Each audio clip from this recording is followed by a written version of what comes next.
इसको स्टार्ट करने से पहले आप फर्स्ट टाइम आ रहे हो ना, फर्स्ट टाइम आप आ रहे हो और कुछ लोग और फर्स्ट टाइम है, और तो हाँ वो भी फर्स्ट टाइम है।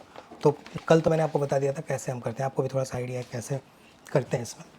तो 5 थीम रहती है, on those themes all are covering all the things.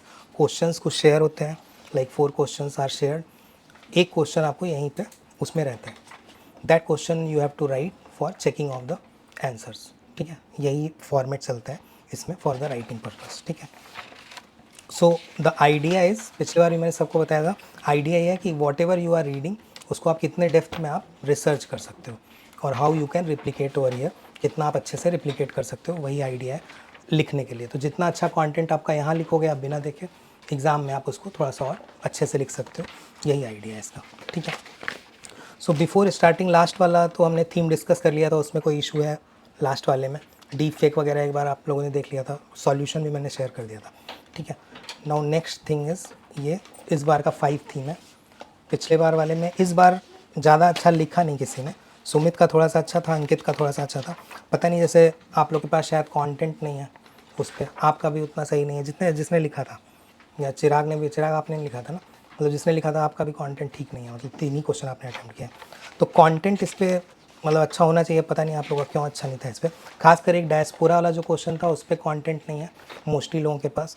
एक क्वेश्चन आप लोगों का ऑर्गेनाइज्ड क्राइम पे था, उसमें कैसे ऑर्गेनाइज्ड क्राइम और टेररिस्ट में, ये तो प्रीवियस ईयर क्वेश्चन है, तो आपको लिंकेज पता होना चाहिए ऑर्गेनाइज्ड क्राइम और टेररिज्म में। उसमें स्पेसिफिक एग्जांपल्स आप खोजो कि कौन कौन से एग्जांपल्स आप लिख सकते हो, वो मैं भी दिखा के बता दूँगा, आप लोग कुछ चीज़ें नोट डाउन कर लेना, ठीक है।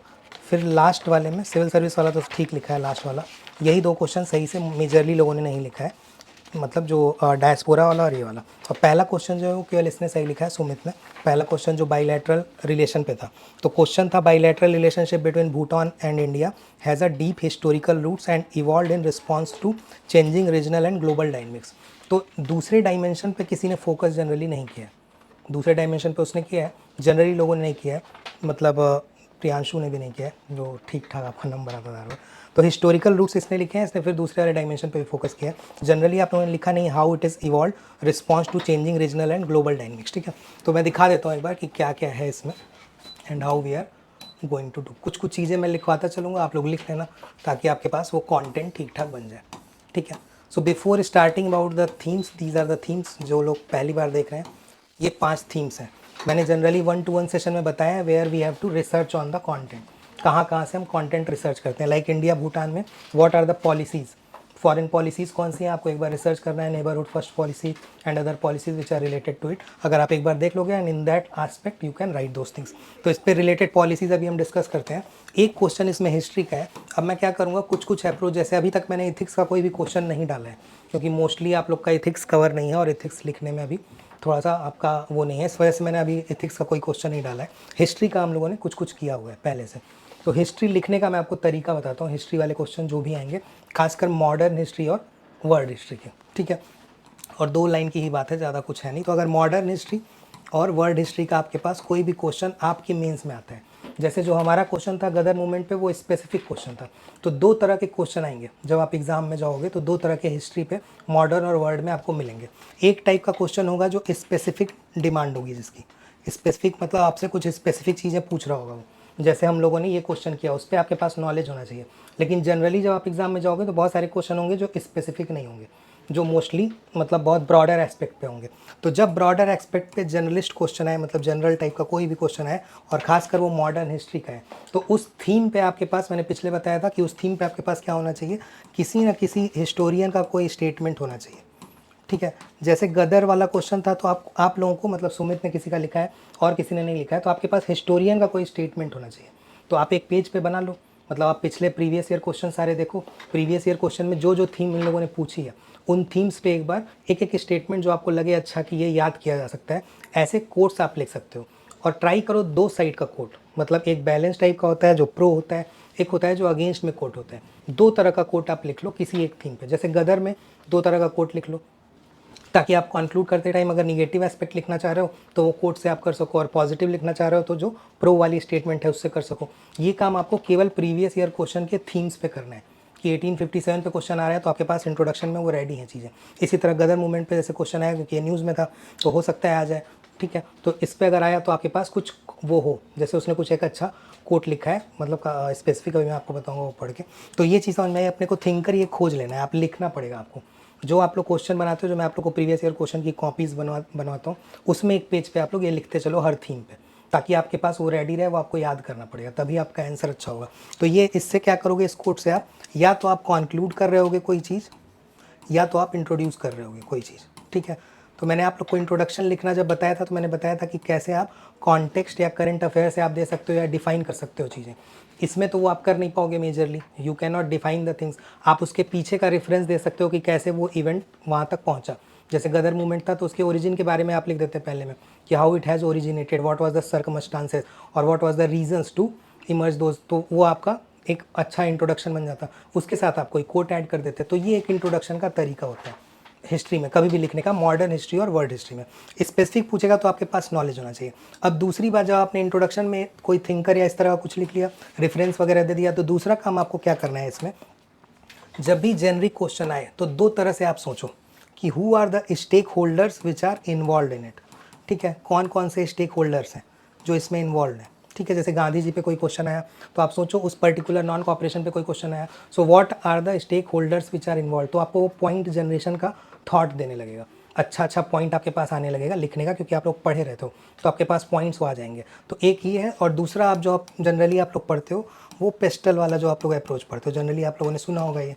ठीक है, कि लीगल उस टाइम क्या चल रहा था, इकोनॉमिक क्या चल रहा था, ऐसा पढ़ा होगा आप लोगों ने पेस्टल। टेक्नोलॉजिकल कुछ एडवांसमेंट हो रहे थे क्या, ऐसा कोई अलग से कोई कमेटी बन रहा था या कुछ ऐसा रिफॉर्म हो रहा था उस टाइम। उन सारी चीज़ों से अपने थॉट पॉइंट को एक जगह लाओ और फिर लिखो, तो आपको लिखना आसान हो जाएगा हिस्ट्री का क्वेश्चन। अगर वो जेनरिक आ रहा है, स्पेसिफिक आ रहा है तब तो आपको नॉलेज होना चाहिए, और स्पेसिफिक बहुत कम आएगा, एक या दो क्वेश्चन ही आएगा स्पेसिफिक, अनटिल अनलेस वो बहुत ज़्यादा न्यूज़ में ना हो। जैसे गदर मूवमेंट शायद आ सकता है अगली बार, अगर वो न्यूज़ में रहेगा तभी आएगा, ठीक है, नहीं तो नहीं आता है। तो ये समझ में आया हिस्ट्री का लिखने का, कैसे कंक्लूड करेंगे, कैसे स्टार्ट करेंगे, और इतना ही आप याद रखो कि कैसे करेंगे हम हिस्ट्री का question. Similarly art and culture वगैरह का मैं आप लोग को बता दूंगा। अब मेजरली इसमें एक पॉइंट और आप लिख सकते हो कि कोई मैप अगर आप ऐड कर सकते हो जिससे आपको लगता है कि आप दिखा पाओ कि what are the areas where the events are happening, तो वो चीज़ अगर आप और ऐड कर दोगे तो इतने से आपका मेजरली काम हो जाएगा। जैसे इसमें क्वेश्चन में पूछ रहा था इस वाले में कि डिस्क्राइब द ओरिजिन, ऑब्जेक्टिव ये तो करना था, इसका ट्रांसनेशनल कैरेक्टर दिखाना था, डायस्पोरा कम्युनिटी का कनेक्शन दिखाना था। तो ट्रांसनेशनल कैरेक्टर आप दिखा सकते थे, मतलब आप एरियाज़ बता सकते थे। जैसे आपने पढ़ा होगा इंडो जर्मनी कनेक्शन था उस टाइम, पढ़ा होगा आपने बर्लिन कमेटी बनती है गदर मूवमेंट जब चलता है, तो उस चीज़ को आप दिखा देते। इसी तरह कनाडा में क्या क्या हो रहा था वो चीज़ आप दिखा देते। तो how it was a transnational characteristic, वो कैसे था। ठीक है, जैसे आपने इसके बारे में वो भी पढ़ा होगा कोमागाता इंसिडेंट करके, जिसकी वजह से फ्यूल हुआ, जिसकी वजह से ओरिजिन हुई ये सारी चीज़ें, तो उसको भी आप दिखा सकते थे ऑन द मैप कि वेयर इट वाज हैपनिंग, मतलब किस कोस्ट पे हो रहा था। अगर आप स्पेसिफिक पढ़ लोगे उसके बारे में तो वो मैप आपको और अच्छा कर देगा। ठीक है, तो जैसे इसने एक कोट लिखा है कि today we are slaves tomorrow we are free, इस तरह का इसने पढ़ा होगा गदर मूवमेंट के टाइम में। तो इस तरह का आपके पास कोट होना चाहिए। मैं भी लिखवा दूंगा 2-3 कोट जो मैंने खोजा था, वो आपके लिए काम में आ जाएगा। तो ये समझ में आया अपन कैसे इसको करेंगे। तो हिस्ट्री में हम इस तरह से करेंगे क्वेश्चंस को लिखने में। अब इसको बढ़ने से पहले ये 5 है, अगली बार से तो आपको नया वो मिलेगा। इंडिया भूटान रिलेशन पे अलग अलग पॉलिसीज़ कौन कौन सी हैं, एक बार आप लोग बताओ। पॉलिसीज़ अलग अलग, फॉरेन पॉलिसीज़ कौन कौन सी हैं इंडिया भूटान रिलेशन पे। एक्ट ईस्ट, ठीक है, एक्ट ईस्ट का पिछले बार हम लोग पिलर डिस्कस किए थे, कौन कौन से पिलर्स हैं, राइट। हाँ, 4 आपको पिलर्स को पता है। ठीक है, तो वो पिलर्स पे आप इसमें ऐड कर सकते हो। और कोई पॉलिसी जो आपको पता हो इसको लेके इंडिया भूटान को, और बताओ कोई पॉलिसी। हाइड्रो पावर के उससे साइन किए थे अभी रिसेंटली। पॉलिसी वाइज सोचो, पॉलिसी पहले बताओ। जैसे आपने एक्ट ईस्ट बताया, वैसे और भी तो पॉलिसीज़ हैं इंडिया की, वो कौन कौन सी हैं। हाँ, नेबरहुड फर्स्ट पॉलिसी, ठीक है, और उसके पिलर्स लिखे हैं आपने एक जगह, लिखे हैं क्या क्या उसमें कंपोनेंट हैं नेबरहुड फर्स्ट पॉलिसी के। और कोई प्रांतिका आप बताओ, और कोई नेबरहुड फर्स्ट के अलावा, एक्ट ईस्ट के अलावा। नहीं, वो तो एक्ट ईस्ट में आ गया ना, कनेक्टिविटी में आ गया, वो वही पिलर से वो होते हैं। अच्छा, पिछले बार आप नहीं थे, तो जो पॉलिसी होती है उसके कुछ फीचर्स होते हैं, उस फीचर्स के वो सब एग्जाम्पल हैं जो आप बता रहे हो। तो connectivity is one of the pillar of act east. ठीक है, तो उसमें वो जो आपने बताया एग्जाम्पल, जैसे वो दंतक करके एक प्रोजेक्ट है जिसकी आप बात कर रहे हो, तो वो प्रोजेक्ट उसमें आ जाएगा, वो एज एग्जाम्पल आप यूज़ कर सकते हो। पॉलिसी हमेशा सोचो, नेबरहुड फर्स्ट पॉलिसी उसमें क्या क्या पॉइंट है, एक्ट ईस्ट पॉलिसी है उसमें क्या क्या पॉइंट है, पंचशील सबसे पहली पॉलिसी है इनको लेके, ठीक है। जैसे कैसे रिलेशन चेंज हुआ, किसी का है PSIR ऑप्शनल, हाँ आपका तो है, हाँ आप बताओ कैसे रिलेशन चेंज हुआ, नहीं पता, इंडिया भूटान का रिलेशन कैसे शुरू में क्या था बाद में क्या था, अगर पूरी कहानी देखी जाए। सर शुरू में फॉरेन जो पावर था भूटान का वो इंडिया के पास था, उसके अकॉर्डिंग डिसाइड होता था इंडिया। हाँ हाँ, ऐसा ऐसा किस बात से आया था, 1949 का। हाँ तो 1949 की एक ट्रिटी है, उसमें था फॉरेन अफेयर्स, हाँ फ्रेंडशिप ट्रिटी जो है उसमें था कि फॉरेन अफेयर्स आर कंट्रोल्ड और गाइडेड बाई, कंट्रोल तो नहीं था, गाइडेड बाई द इंडिया, ठीक है। उसके and because we were following the Panchsheel, तो हम अननेसेसरी उसमें म्यूचुअल इंटरफेरेंस नहीं करते थे, only we are guiding the policies. तो अगर आप देखोगे कि even the on the economic front we have the diplomatic, जैसे मैंने आपको पिछले बार जब एशियान का क्वेश्चन बताया था तो जियो स्ट्रेटजिक, जियो इस तरह के अलग अलग बताए थे वो, उस पर अगर आप देखोगे कि इकोनॉमिक में डिप्लोमेटिक टाइज में अगर आप देखोगे इन केस में इंडिया भूटान में, तो on the diplomatic ties we are having the, मतलब जो 5 ईयर प्लान हमारे वहाँ बनता था वो वहाँ भी है उस तरह का, ठीक है। So whatever vision we have, जो जवाहरलाल नेहरू का था वो सारी चीज़ें वहाँ भी चलती रहीं, even they were not having any constitution और डेमोक्रेसी, उनके वहाँ डेमोक्रेसी कब आई है, हाँ 2008 में डेमोक्रेसी आई है। तो पहले जो ट्रीटी जैसे इसने बताया आपको समझ में आ गया, वो ट्रीटी 1949 से वो गाइडेड प्रिंसिपल था, ठीक है। नाउ आफ्टर डेमोक्रेसी जो आपने बताया 2008, उसके पहले UN में ये लोग पार्ट बने हैं, ठीक है। तो यूनाइटेड नेशन का if some countries coming as a part, तो इसका मतलब क्या है, means they will be following the principle of democracy and all those things, कि इंस्टीट्यूशनल लेवल पे हर चीज़ें फॉलो करेंगे वो, तो वो पार्ट बनते हैं ये लोग, भूटान बनता है 1971 में, ठीक है। तब पॉलिसी का शिफ्ट शुरू होता है इंडिया के साइड से, ठीक है। Now it is not only, मतलब केवल गाइडेड नहीं है नाउ, अब जो मैंने आप लोग को बताया था कि पहले कंस्ट्रक्टिविज्म था इंडिया का इसको लेके, now India is also thinking on the realism. तो जो मैंने बताया बैलेंस ऑफ पावर और इस तरह की चीज़ें, तो बैलेंस ऑफ पावर को लेके भी वो होता है। तो जितने मेजर इनिशिएटिव लिए गए वो 1971 के बाद लिए जाने लगे, ठीक है। तो जब आप इस तरह से सोचोगे तो आपको समझ में आएगा फेज़ वाइज कैसे चीज़ें चल रही हैं उसमें, ठीक है। तो आपको लिखने में इशू नहीं आएगा कोई क्वेश्चन, ये चीज़ समझ में आ रही है इतना।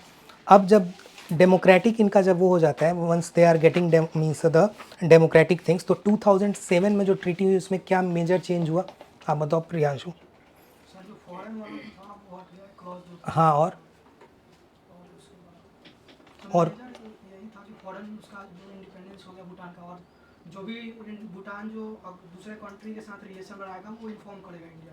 सर गाइडिंग प्रिंसिपल हट गया। हाँ गाइडिंग प्रिंसिपल हट के वो जो बताया कि वो हट गया, ठीक है। नाउ दे आर मतलब इंडिपेंडेंट ऑटोनॉमस हो गया, now what ever they can do in the foreign affairs वो कर सकते थे ऐसा। और पहले हमारा जब मैंने आपको बताया 1971 के बाद इंस्टीट्यूशनल फोकस था, now we have expanded the ties कि सॉफ्ट पावर डिप्लोमेसी और ये सारी चीज़ें और हमने बढ़ाना शुरू किया, ठीक है। तो उसमें अलग अलग पॉइंट्स की कल्चरल लेवल पे हाइड्रो पावर डिप्लोमेसी, अगर आप देखोगे मेजर प्रोजेक्ट जो है 71 के बाद ही बनना शुरू होते हैं हाइड्रो पावर में, ठीक है। तो अलग अलग प्रोजेक्ट का नाम आप लोगों ने पढ़ा होगा, एक दो आप एग्जांपल की तरह याद रखो, लेकिन वो हाइड्रो पावर या इकोनॉमिक कोऑपरेशन में चीज़ें आएंगी, ठीक है। तो ये चीज़ आप इसमें ध्यान रख सकते हो कि 1949 ट्रीटी और 2007 में क्या बेसिक अंतर है, ठीक है।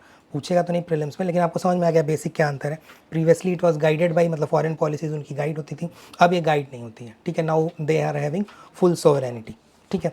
नाउ दे आर आस्किंग, इसमें कुछ क्वेश्चन में पूछ रहा है what are the historical roots, so what is the historical roots. तो एक पॉइंट तो आप ये लिख सकते हो कि 1945 में with that treaty how it was the, मतलब the free trade and movement of the people were there by guided by that particular treaty, ठीक है। उसके बाद जो और हिस्टोरिकल रूट्स अगर लिखना हो तो जो मैंने 5 ईयर प्लान वाला बताया कि हाउ ऑन द पॉलिटिकल और डिप्लोमेटिक टाइज वर देयर, कि 5 ईयर प्लान और even the infrastructure project, some of the infrastructure projects were guided under that particular 5 year plan, वो एड बेसिस पे चलता था, ठीक है। तो अब जो मेजर इनका फोकस था इकोनॉमिक एड और सिक्योरिटी पे था अंटिल 71, इंडिया का जो फोकस था वो एड पे और सिक्योरिटी पे था, ठीक है। उसके बाद चेंज हुआ है, then they have expanded the, जब UN का भूटान पार्ट बनाया तब उसके बाद चेंज हुई हैं सारी चीज़ें, ठीक है। तो ये आप ध्यान रख सकते हो कि 5 ईयर प्लान, ये आप ध्यान रख सकते हो कि ये स्ट्रेटजिक ट्रस्ट के बेसिस पे या डिप्लोमेटिक टाइम में आप एक पॉइंट लिखो। डिप्लोमेटिक फाउंडेशन वाले में 1949 का आप लिखो, जनरली नहीं लिखा है किसी ने, कि जब आप हिस्टोरिकल वो बता रहे हो। Similarly you can write how the civilizational and cultural affinity is there among the two nation on the Buddhism front, ठीक है। जैसे तिब्बत वाला पार्ट है वो पूरा बुद्धिस्ट वाला एरिया है, तो आप उसको भी लिख सकते थे इसमें एज अ हिस्टोरिकल रूट, ठीक है। Now second part they are asking how it has evolve in the response of changing regional and global dynamics, तो रीजनल डायनेमिक्स या ग्लोबल डायनेमिक्स कौन कौन सी चेंज हुई आप लोग एक बार बताओ। अगर रीजनल पे देखें तो क्या क्या चेंज हो रहा था उस time? So border disputes are नहीं, उस टाइम क्या हुआ? चेंज तो वो हुआ था 1949 का ट्रीटी 2007 वाला ट्रीटी से, मतलब रिलेशनशिप से बदल गया। नहीं, उसके अलावा एक और क्या चेंज हो रहा था अगर रीजनल डायनेमिक्स में देखा जाए तो? चाइना का इंक्लिनेशन नहीं, जो इंडिया और इसका वॉर हुआ, ठीक है, तो नाउ इंडिया बिकम कॉशस कि भाई अभी तो हमारा वो है, वो लोग मतलब उस तरह का उनका सिस्टम तो अभी वैसा है नहीं, डेमोक्रेटिक सिस्टम, तो अब बैलेंस ऑफ पावर की ज़रूरत पड़ी, ठीक है। तो इंडिया इंसिस्टेड कि भाई whatever projects are there with the, कि चाइनीज़ से अगर ये कर रहे हैं, so they have halted all the things, ठीक है। तो ये आप ध्यान रख सकते हो। तो ये balance of power is one of the thing which has shifted, which has done in the wake of जब ये अटैक हुआ। तो ये एक रीजनल, इसके बारे में आपको ऐसे लिखना पड़ेगा कि why we have started those, जो आपने प्रोजेक्ट जो बताया वो 19 प्रोजेक्ट जो दन तक करके बताया, वो प्रोजेक्ट है 1961 का। तो बॉर्डर प्रोजेक्ट हम क्यों शुरू कर रहे थे? Because of that particular Chinese invasion, ठीक है। तो हमारा भी तो है वो चिकन नेक पे, and they are always claiming those things, ठीक है। तो वो बैलेंस ऑफ पावर की ज़रूरत थी उस टाइम, इस वजह से जो रियलिज्म हम लोग पिछले बार एक बार डिस्कस किए थे, तो इस वजह से ये ज़रूरत थी। तो एक पॉइंट ये जनरली नहीं लिखा है तो आपको लिखना था, ठीक है। Other point which you are thinking, जैसे मैंने आपको यूएन का 1971 वाला बताया, तो वंस द मतलब रीजनल कॉर्पोरेशन बहुत सारे बढ़ने लगे। अब आप देखोगे सार्क बनता है 1985 में, सार्क बनता है, Bhutan is a part of it, ठीक है। तो जब यूएन का पार्ट बन जाता है, now the institutionalization of cooperation started happening, so that is again one regional and global dynamics which has evolve over a period of time. तो ये भी बात आप लोगों ने नहीं लिखी है, ठीक है, जनरली नहीं लिखी है कि why India started investing more in the infrastructure for the Bhutan because of 1971 जो यूएन का ये लोग पार्ट बने, ठीक है। और उसके बाद जो इनका सार्क में आ जाता है, अलग अलग जगह पे आप देखोगे एक BBIN करके प्रोजेक्ट है, ठीक है, इस तरह के कुछ कुछ प्रोजेक्ट चलने लगते हैं, ठीक है। तो it is institutionalization of regional cooperation को इंस्टीट्यूशलाइज करना था। जैसे BBIN क्यों बना, मतलब बिकॉज ऑफ द कि सार्क की प्रोडक्टिविटी नहीं बढ़ रही है, ठीक है, we are not able to find any kind of ways to connect our neighbourhood, तो इस वजह से BBIN जो अलग अलग वो हैं उस वजह से वो बन रहा है, ठीक है। तो ये सब आप सोचो तो आप लिख पाओगे इसको, ठीक है। और लास्ट जो आपको लिखना है कि व्हाट आर द ग्लोबल या रीजनल इश्यूज जो है, वो था ये स्टैंड ऑफ जो आप लोगों ने डोकलाम वाला सुना होगा, ठीक है। तो वो मैप पे आप दिखा भी सकते थे इस वाले क्वेश्चन में कि कौन कौन सा एरिया इश्यूज़ में था, ठीक है। तो ये समझ में आ गया। तो वो डोकलाम वाला भी कुछ लोगों ने लिखा है, शायद उसने लिखा है, आपने लिखा है, और किसी ने लिखा नहीं है उसको, तो ये चीज़ आपको लिखनी है, ठीक है। तो यूएन वाला पार्ट आपको ध्यान रहेगा, हाइड्रो पावर और ये सब ध्यान रहेगा कि कैसे ये सब चीज़ें रीजनल, मतलब जैसे आपको पता है कि एक्सपोर्ट जो करता है इंडिया, इनका फ्रेमवर्क आपको पता है, इनकी policies are guided by the green energy framework है इनका, भूटान का ग्लोबल हैप्पीनेस इंडेक्स इस तरह का ये लोग निकालते हैं, so they are guided by that. तो whatever hydro projects are there which is installed by India, ये लोग एक्सपोर्ट करते हैं, वो जो पावर है वो एक्सपोर्ट होता है, तो पैसा इंडिया ही लगाता है और एक्सपोर्ट लेकिन वहाँ से होता है, ठीक है। So they are getting funded through this way, आप समझ पा रहे हो। तो ये भी आप लिख सकते थे कि how it is shaping and now, जैसे मैंने पिछले बार आपको बताया कि जब आपको कभी भी लिखना हो किसी भी फॉरेन पॉलिसीज़ पे कि how now the situations are shaping, तो आप लोग क्या क्या लिखोगे। एक डिजिटल पब्लिक इंफ्रास्ट्रक्चर जो हमने पिछली बार डिस्कस किया था, डिजिटल पब्लिक इंफ्रास्ट्रक्चर पता है वो UPI वाला, so now they are part of कि रूपी कन्वर्जन जो हो जाता है easily, UPI transactions are accepted in this country, तो एक वो हो गया। और डिजिटल पब्लिक इंफ्रास्ट्रक्चर के अलावा whatever the technological innovation where we can collaborate, ये सब नए नए फ्रंट होते हैं हर कंट्री को लेके। पिछले बार जो हमने एशियान को लेके डिस्कस किया, वही चीज़ आपको सब में लिख देनी है कि अलग अलग जो नया फ्यूचर आप देख रहे हो, तो कहाँ ग्रीन हाइड्रोजन, ग्रीन एनर्जी में देखोगे, टेक्नोलॉजिकल एडवांस में तो आप देखोगे कि इसरो ने इनका एक पर्टिकुलर सेटेलाइट 2022 में, मतलब शायद they have launch that particular satellite, कुछ भू सेट ऐसा कुछ नाम था उसका, तो वो किया। तो ऐसा आप लिख सकते हो इसमें, ठीक है। तो एक डिजिटल पब्लिक इंफ्रास्ट्रक्चर, एक क्लाइमेट वाली बात और याद रखना कि क्लाइमेट रेजिलिएंट इंफ्रास्ट्रक्चर और इस तरह की चीज़ें, वहाँ पे भी हम कोऑपरेट करेंगे इससे, ठीक है। सो दिस इज़ हाउ, समझे। तो इसको, इन जो नई चीज़ें हैं इसको क्या बोलते हैं, स्मार्ट पावर डिप्लोमेसी, ठीक है। तो वर्ड लिखना चाहो तो लिख लो, स्मार्ट पावर डिप्लोमेसी। तो मल्टीलैटरलिज्म से now we are shifting to smart power diplomacy, ठीक है। तो मल्टीलैटरलिज्म मतलब जो हम लोगों ने बात की सार्क वगैरह की, ठीक है, जो सार्क बना और ये सब बना, तो हो गया ये सारी बातें। तो ये था आपका पहला क्वेश्चन, इसमें तो कोई इशू नहीं है पहले वाले में, ठीक है। तो वही चीज़ें मैंने इसमें लिख दी हैं, आप लोग एक बार देख लेना ज़्यादातर जो अलग अलग कि यूएन ने क्या किया, किसने क्या किया, ठीक है। अब ये डायस्पोरा वाले पे भी क्वेश्चन आएगा, जनरली आता ही रहता है। अलग अलग एरिया पकड़ना। जैसे डायस्पोरा का बेसिक अगर आप देखोगे कि how the diaspora has spread, तो जैसे इसने लिखा है, मान लो इसकी कॉपी में इसने लिखा है कि according to international migration organization around 8 million people of Indian origin reside in ASEAN nation. तो ये ठीक है, इसका एक वो। और आप इसमें क्या ऐड कर सकते हो, कीवर्ड, मैंने आप लोग को बताया हमेशा कीवर्ड ऐड करके लिखो जब इंट्रोडक्शन लिखो। जैसे इसने लिखा है प्रांतिका ने कि south east Asia holds the oldest and largest diaspora, the colonial era of labour movement. तो इसने एक लेबर मूवमेंट वाली बात रखी कि कैसे लेबर का जो वो होता था, मतलब ठीक है। Even you can add the Chola and other areas, जो चोला और विजयनगर का पूरा हम लोग पिछले बार एक बार शायद मैंने वो भेजा होगा अगस्त का आप लोगों को इसेंशियल, तो उसमें देखना उनका इन्फ्लुएंस वो पूरा साउथ ईस्ट एशिया में है, जो उनका ट्रेड का वो है। तो वो उसकी वजह से the diaspora community started from that particular time, and then the colonial rule came because of the labor requirement, the diaspora community has spread। तो वो चीज़ आप ऐड कर सकते हैं सुमित इसमें, जो इसने एक थोड़ा सा अच्छा लिखा हुआ है इंट्रोडक्शन, वो आप में डायरेक्ट वो लिखा हुआ है 8 मिलियन डेटा वाला। तो डेटा तो आपको ऐड करना है, बस जो इसने ऐड किया है वो आप इसमें और लिख सकते थे, ठीक है। Now they are asking the how it is contributing in the South Asian country के इकोनॉमी में और सोसाइटी में कैसे कॉन्ट्रीब्यूट कर रहे हैं। तो वो बेसिक पॉइंट इकोनॉमी का आप लोग जानते हो, मैंने आपको बताया सेक्टर वाइज सोचो कि अगर आपको जैसे याद तो रहेगा नहीं एग्जाम में, तो बताओ अलग अलग सेक्टर कौन कौन से सेक्टर पे आप सोचोगे कि diaspora community is contributing. IT sector, ठीक है, तो इसको क्या बोलेंगे?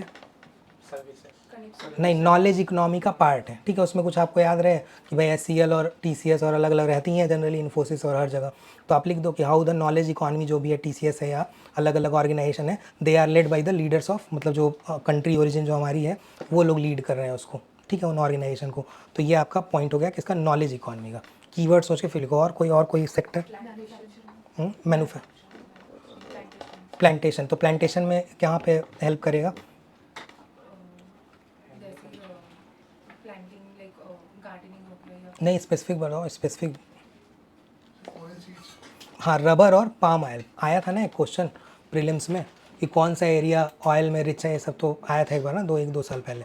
तो पाम ऑयल और इसमें यहाँ की प्लांटेशन जो मतलब वो है, even the labours are going over there for this particular thing, ठीक है। तो ये आप ले, ऑयल एंड रबर में ही मतलब कंट्रीब्यूट। हाँ मेजरली वही है। plantation, हाँ, मलेशिया है शायद ना, मलेशिया है शायद, हाँ। तो वो कंट्री भी अगर आपको याद रहे तो वो भी आपको हेल्प कर देगा शायद। मलेशिया आप एक बार देखना कि मलेशिया है ना, तो वो आप देखना कि कहाँ पे they are going for the labour, ठीक है। तो it is a kind of, textile sector, textile sector boom कर रहा है साउथ एशिया, कहाँ पे? वियतनाम और म्यांमार। हाँ, तो अगर आपको स्पेसिफिक हो तो आप वो भी लिख सकते हो। बस आप पहले सोचो सेक्टर से, जैसे इन लोगों ने मतलब इसने सोचा नॉलेज इकॉनमी, इसने सोच लिया मान लो प्लांटेशन या लेबर वाला जो पार्ट की कैसे they are making a industrial backbone, तो ऐसा आप हेडिंग दोगे ना उसके अंदर, तो उस हेडिंग के अंदर जो आप बोल रहे हो आप वो लिखो, जो इसने बोला वो ये लिखे, ठीक है। तो आप तो वो सब तो एग्जाम्पल हैं, वो आप कुछ भी लिखो, लेकिन आपको पहले हेड्स तो सोचना पड़ेगा ना कि how we are raising their human capital, how we are contributing the diaspora is contributing in the knowledge economy. इस तरह का आप सोचो, मतलब अलग अलग सेक्टर पे। और कोई सेक्टर आपको लग रहा है इकोनॉमी में अगर आप सोच सकते हो? फाइनेंस सेक्टर, फाइनेंस में कैसे? लाइक लेबर्स तो कंट्रीब्यूट करते हैं इंडिया से, तो फाइनेंस सेक्टर में उसमें सर फिनटेक कंपनीज। नहीं, रिमिटेंस, रिमिटेंसेस आपको लिखना है। जैसे आप देखे होंगे FDI का इनफ्लो और ये सब रहता है ना हमेशा इकोनॉमिक सर्वे में, मोस्ट ऑफ द कंट्रीज़ 1 2 3 में आप जनरली इसमें पाओगे कि सिंगापुर का कोई है या इस तरह की कंपनीज, इस तरह के एरिया से we are receiving the remittances as well as FDI inflow बहुत ज़्यादा है। सर वो तो फिर इंडियन इकोनॉमी के लिए होगा ना, उनकी इकोनॉमी के लिए थोड़ी होगा। तो पूछ तो वही रहा ना कि डायस्पोरा कैसे रोल प्ले करता है साउथ ईस्ट एशिया इकॉनमी और उसमें, तो उनके लिए रिमिटेंस अगर वो दे रहा है तो कुछ कमा तो रहा होगा ना उनके लिए, ऐसे तो फ्री में पैसा दे नहीं रहा हूँ तो कुछ तो कंट्रीब्यूट कर रहा होगा ना, तभी तो उतना रिमिटेंस भेज पा रहा है वो, तो उनके इकॉनमी में तो कंट्रीब्यूट कर रहा होगा ना, तो आप लिख सकते हो रिमिटेंस, ठीक है। तो ये आप इसमें मतलब इकोनॉमिक फ्रंट पे लिख सकते हो। फिर सोसाइटी वाले में आप कौन कौन से फ्रंट लिख सकते हो? कल्चरल में अलग अलग कोई पॉइंट आप बताओ कि हाउ दे आर कंट्रीब्यूटिंग। जैसे हम लोग पिछली बार soft power, diplomacy, people to people connect, ये सब बात कर रहे थे, वो चीज़ आप इसमें लिख दो। उसके अलावा कल्चरल में कोई? रामायण वहाँ पर होती है काम्बोडिया में, उसका नाम है Cultural फ्रालाम। हाँ हाँ, तो ये फेस्टिवल वाले, हाँ ठीक है, वो भी कल्चरल एक्सचेंज आप लिख सकते हो। पंजाबी गुजराती वहाँ पर रहते हैं। बुद्धिज्म से हाँ। रिलेट कर सकते हैं। हाँ, बुद्धिज़्म से, या जो स्पेसिफिक जो आपके वो टेम्पल आपने बताया उस, हाँ, अलग अलग इस तरह के कुछ कुछ टेम्पल हैं, हिंदू टेम्पल इसमें यहाँ लिखा है। तो कल्चरल इन्फ्लुएंस आप कुछ लिख सकते हो, या योगा होगा हमेशा जनरली इंटरनेशनल में आप लिख दो कि how the yoga diplomacy is there, ठीक है, क्योंकि ये पेपर 2 में क्वेश्चन आएगा, डायस्पोरा टॉपिक आपका पेपर 2 का है, तो आप उसके सिलेबस से सोचो कि IR से सोच सकते हो आप पॉइंटर्स, और गवर्नेंस से सोच सकते हो, जो भी आप फ्रेमवर्क या पॉइंटर सोचोगे, ठीक है। तो लैंग्वेज में ऑल्सो जैसे इसने बताया कि भाई अलग अलग लैंग्वेज, तो लैंग्वेज डिप्लोमेसी और language preservation is also there, identity को प्रिजर्व कर रहे हैं अपने, ठीक है। जैसे मान लो कोई हिंदी गुजराती और इस तरह के लोग हैं, तो अलग अलग तरह की ऑर्गेनाइजेशन बन रखी है। तो इसमें मतलब एक मीडिया चैनल है वसंतम TV करके, याद रहे तो ठीक है, सिंगापुर में है मतलब, ठीक है। So they are preventing the linguistic identity of Tamilians, ठीक है, वो तमिल में चैनल है इस तरह का, ठीक है। तो आप उस लेवल पे भी सोच सकते हो। तो कल्चर में जब आप सोचो तो ऐसे कि लैंग्वेज पे क्या है और इस सब अलग अलग रिलीजन पे क्या है, ऐसे अलग अलग सोचोगे तो आपको आ जाएगा, ठीक है।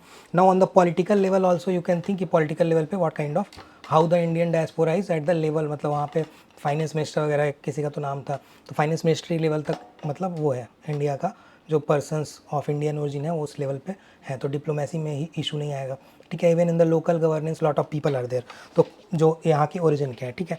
और जियो पॉलिटिकल या इस तरह का सिग्निफिकेंस आप डायस्पोरा का लिख ही सकते हो, ठीक है। जो हम लोग पिछले बार पढ़ रहे थे एशियान को लेके, जो मैंने आपको बताया था सी लाइन ऑफ कम्युनिकेशन और ये सब, so they will be making, मतलब they are pushing the policy holders पे, ये लोग प्रेशर डालते हैं कि स्टेट ऑफ मतलब और ये सब जो हम लोग पिछले बार डिस्कस किए कि 55% ट्रेड और ये सब जा रहा है, तो उसमें दे आर ऑल्सो कॉन्ट्रीब्यूटिंग, ठीक है। तो इस तरह से आपको इसमें क्वेश्चन में लिखना है इंडियन डायस्पोरा में। अब इसको जब आप तैयार करो तो आप अलग अलग रीजंस को लेकर तैयार कर लो, जैसे बैलेंस ऑफ पावर भी लिख सकते हैं, चाइनीज डोमिनेंस को, हाँ वही मतलब उसमें, चाइना सी में डोमिनेंस, हाँ तो जियो स्ट्रेटजिक हो गया ना, वर्ड से सोचो, जियो स्ट्रेटजिक हो गया वो, तो जियो उसमें डायरेक्टली इंडिया अफेक्ट नहीं हो रहा है, क्यों ऐसा साउथ चाइना सी में, नहीं, उनका ट्रेड हमारा जाता है ना, हाँ पिछले बार हम लोग किए तो थे ये डिस्कस, ठीक है, तो जाता तो है, ठीक है। तो लिखा है इसने कल्चरल, लेकिन आपने पूरा नहीं लिखा है प्रांतिक का, इसने लिखा है, मतलब आपने 2 ही डायमेंशन लिखा है सोसाइटी में, ठीक है, इसने ठीक लिखा है। अब गदर मूवमेंट पे ओरिजिन और ये सब, गदर मूवमेंट में कुछ सब पता है बेसिक, या उसमें इशू है? गदर मूवमेंट कब स्टार्ट हुआ था बताओ? हु 13, हाँ 14 जो, ठीक है। कौन फाउंडर था इसका? लाला हरदयाल और सोकम सिंह भाकना, हाँ ठीक है, और बस करतार सिंह, करतार सिंह साराभाई, ठीक है, ठीक है। तो इनके ये सब याद कर लेना प्रीलिम्स के लिए कि कौन, और वो इवेंट वगैरह याद कर लेना कि कौन कौन सा इवेंट होता है, ठीक है। वो जो बर्लिन कमेटी कब बनती है, ईयर वगैरह याद किया रहना, क्रोनोलॉजी में पूछ देगा कि अलग एकदम स्पेसिफिक जब पूछेगा तो बहुत पास के इवेंट लिख देगा, तो आप पकड़ नहीं पाओगे कि कब वो होता है, ठीक है। तो कब होता है वो पता है आपको? ये वर्ल्ड वॉर 1 से भी रिलेट करके क्वेश्चन आ सकता है, इसको गदर का वर्ल्ड वॉर 1 से भी रिलेट करके क्वेश्चन आ सकता है, तो ये भी आप ध्यान रखना। तो इसकी ओरिजिन क्यों हुआ, मतलब what was the origin for the Ghadar, जैसे आपने जो लिखा है उसमें उतना वो नहीं है कंटेंट आपका, शुरू वाला ठीक है। ओरिजिन में जैसे आपने लिखा कि ह्यूमिलिएशन हो रहा था, लेकिन उसमें बहुत सारे एक्ट बने थे, वो आपने नहीं पढ़ा है। स्पेसिफिकली नहीं पता, हाँ, जैसे रेशियल एक्ट बन रहे थे उधर, कुछ रेशियल एक्ट थे जिसकी वजह से ह्यूमिलिएशन सिख्स का होता था, जो सिख थे, हाँ उनका ह्यूमिलिएशन होता था उस एरिया कनाडा वगैरह में, ठीक है। उनको वो नीचे इस तरह का 2 एक्ट कुछ तो बना था, मैं नाम देख के भी आपको बता दूंगा, तो वो आप लिख सकते थे। आपने ह्यूमिलिएशन वाली बात लिखी, वो आपने इससे उस इंसिडेंट से जोड़ दिया, हाँ तो वो भी ठीक है। मतलब और कोई रीज़न जिसकी वजह से ये स्टार्ट हुआ था? सर वो इनलाइटनमेंट हो रहा था, पॉलिटिकल इनलाइटनमेंट, वर्ल्ड वॉर और अलग अलग आइडियोलॉजी, फ्रेटर्निटी और इसके बाद नहीं ऐसा कैसे, मतलब आप फ्रेंच रिवॉल्यूशन वगैरह इससे, और कोई मतलब और कोई वो रीज़न ढंग का? और एक मिलिटेंसी काफ़ी, जैसे आयरिश रिवॉल्यूशनरी बैंड्स वो सब बने थे, हाँ उनका एक वो था। So what was the objective of them, क्या ऑब्जेक्टिव है इसके? ये तो आपने फैक्टर्स बता दिए कि कौन कौन से फैक्टर्स हैं इसमें, कि वाई इट हैज़ इवॉल्व, ठीक है। फ्रीडम था मेजरली, जिसमें इगैलिटेरियनिज्म हो, हाँ तो इनका कंप्लीट फ्रीडम था complete freedom, through the revolution, ठीक है। सो दे हैव, इनका ऑब्जेक्टिव कंप्लीट फ्रीडम था, तो आप ध्यान रख सकते हो। तो फैक्टर्स जो इसके इमरजेंस के थे, जो आपने लिखा है वो बात ठीक है। वो लॉ एक कैनेडियन कॉन्टीन्यूअस जर्नी लॉ करके है, ठीक है, वो लॉ डिस्क्रिमिनेटरी था, ठीक है। तो ये अब मतलब स्पेसिफिक तो इतना याद रखने की ज़रूरत नहीं है, फिर भी मतलब आप लिखना चाहो तो लिख सकते हो। फिर जो ग्लोबल आइडियोलॉजीज़ का इन्फ्लुएंस जो आप बता रहे हो आयरिश वगैरह, वो आप लिख सकते हो कि how the Russian revolutionary thoughts and other Irish revolutionary thoughts had inculcated, ठीक है, for the idea of secularism, for the idea of Republic, तो इनका एक ऑब्जेक्टिव फिर वो भी बना कि हमें रिपब्लिक बनना है, we do not have to be the dominion status ये लोग बात नहीं करते थे, जो लास्ट तक हमारे वहाँ चला है, ये एकदम इनको वो चाहिए था, ठीक है। That is also one of the factor for emergence of this, ठीक है। और कई सारी पॉलिटिकल ऑर्गेनाइजेशन बनी थी एब्रॉड में, तो एक का नाम आप लोग लिखो, Hindustan Association of the Pacific Coast, Hindustan Association of the Pacific Coast 1930 में बना था। कौन बनाया है सब पढ़ लेना, कि कहाँ बना, कौन बनाया, प्रीलिम्स में क्वेश्चन आ जाएगा, ठीक है। एक युगांतर आश्रम बना था, सैन फ्रांसिस्को में इसका सेंटर था, तो पढ़ा होगा, ठीक है। इस बार अच्छा लिखा क्यों नहीं है? सर वो डायस्पोरा वाला में कंटेंट मिला ही नहीं, नहीं, मुझे लगा जल्दी जल्दी में लिख दिया सारा। जल्दी जल्दी में नहीं लिखे। 22 नंबर आए भाई। अरे कहाँ 30-30 नंबर आते थे, 22 नंबर का मतलब बहुत नहीं, कंटेंट मिला ही नहीं इसमें, खोजे नहीं होंगे। करते थे सब मतलब युगांतर आश्रम कहाँ पर है? युगांतर आश्रम सैन फ्रांसिस्को में इसका सेंटर था, तो ये आप लिख लो, ठीक है। तो ये फैक्टर्स है, मतलब एक बार खोज लेना, वो लिख लिया Hindustan Association of the Pacific Coast, तो ये खोज लेना प्रीलिम्स के लिए, इस पे आ सकता है क्वेश्चन गदर मूवमेंट पे इसी बार, ठीक है।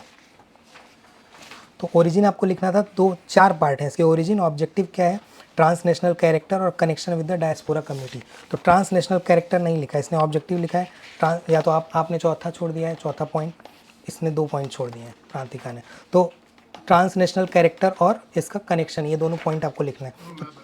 हाँ, तो ट्रांसनेशनल कैरेक्टर आप लिख दो कि मतलब how they were in the San Francisco, एक एरिया आपको पता है, हांगकांग संघाई में भी दे हैव सम वो kind of, in Europe also they are having some, जैसे इसको बोला जाता है ना हिंदू जर्मन म्यूटिनी करके शायद, ठीक है। तो आप वो बर्लिन कमेटी की वजह से, तो वो चीज़ ट्रांसनेशनल कैरेक्टर दिखाता है इसका, ठीक है। तो ये चीज़ आप लिख सकते थे कि हाउ द आर्म्स शिपमेंट, जो आर्म्स के शिपमेंट थे वो कैसे होते थे। जैसे इसमें बताते हैं ना शायद कि बंगाल से आते हैं, शिप होता रहता है, लेकिन वो शायद लास्ट तक पहुंच नहीं पाता है, पंजाब तक कुछ तो कम्युनिकेशन है। कोई तो मूवी देखी थी उसमें ऐसा दिखाया था ऐसा है मतलब शायद कि उधर से ला रहे थे लोग आर्म्स वगैरह, हाँ हाँ कुछ तो हो जाता है कि वो पहुंच नहीं पाता है वहाँ पे, वो वेट कर रहे होते हैं कि अब करना है मतलब रिवॉल्यूशन वगैरह, आर्म्स नहीं पहुंच पाते हैं। तो ये शिपमेंट जो हो रहा था ये उधर रशियन वाले एरिया से, यूरोप वाले एरिया से, क्योंकि वो रिवॉल्यूशन चल रहा था, आयरलैंड और रशियन रिवॉल्यूशनरी थॉट्स उधर चल रही थी, तो they have lot of centres, उनके पास बहुत सारे सेंटर्स थे, और वर्ल्ड वॉर 1 शुरू होने वाला था, ठीक है। तो जब आने वाला था तो उसके पहले तो एक वो बन चुका था मतलब, ठीक है। So lot of arm centres were there, और वो ये लोग पहले यहाँ लाते थे, फिर यहाँ से इंडिया इनका वो था कि ला के we will be doing the things, ठीक है। तो ये आपको थोड़ा सा ट्रांसनेशनल पे ध्यान रखना था। डायस्पोरा वाले में क्या क्या आप लिख सकते हो कि what was the diaspora means connection for this movement, मतलब इसके लिए डायस्पोरा में, अरे सॉरी इस वाले में डायस्पोरा में क्या क्या कनेक्शन था इसमें? ये लैंग्वेज था मतलब जिसमें डायस्पोरा आई थी वापस, ठीक है। और टेम्पलेट्स मतलब स्प्रेड करने के लिए ऑल ओवर द वर्ल्ड, हाँ, आइडिया फॉर द फ्रीडम। हाँ, तो जो आपने टेम्पलेट बात बताई वो आइडियोलॉजी का डिसेमिनेशन ऑफ आइडियोलॉजी किसके थ्रू होता था ये? Templates, newspapers. कौन सा न्यूज़पेपर था? हाँ, गदर न्यूज़पेपर था। किस लैंग्वेज में होता था वो? तो पहले सर उर्दू में था, बाद में उसको पंजाबी। उर्दू, हिंदी, पंजाबी, गुजराती, ठीक है, और इंग्लिश में भी था। तो 5 लैंग्वेज में ये था मतलब। तो गदर प्रिंट किया जाता था, और मीन्स दैट मतलब कुछ भी आप प्रिंट करोगे तो उससे क्या होगा, आइडियोलॉजी का डिसेमिनेशन। तो that was the particular objective. इसको ये लोग अलग, जो यूएस में अलग अलग जहाँ से इनको चाहिए होता था, मतलब they need certain people to do that, वहाँ तक ये लोग पहुँचाते थे। तो various students were there who were from the diaspora community, जो वहाँ पढ़ने जाते थे, ठीक है। तो उनका इसमें मतलब जैसे अलग अलग लोग जिनका नाम आपने बताया, तो उसमें बहुत सारे पंजाबी सिख्स थे। तो ये जो यूएस यूनिवर्सिटी में पढ़ते थे, तो इन लोगों ने क्या किया था, एक इंडियन लेबर कैंप्स होता था, उस इंडियन लेबर कैंप में भी ये डिसेमिनेट करते थे इस तरह के अपने जो ये पेपर होता था, ठीक है, ताकि आइडियोलॉजी के बारे में पता लगे। तो जो वर्किंग स्टूडेंट होते थे उन लोगों ने फंड रेज करना शुरू कर दिया।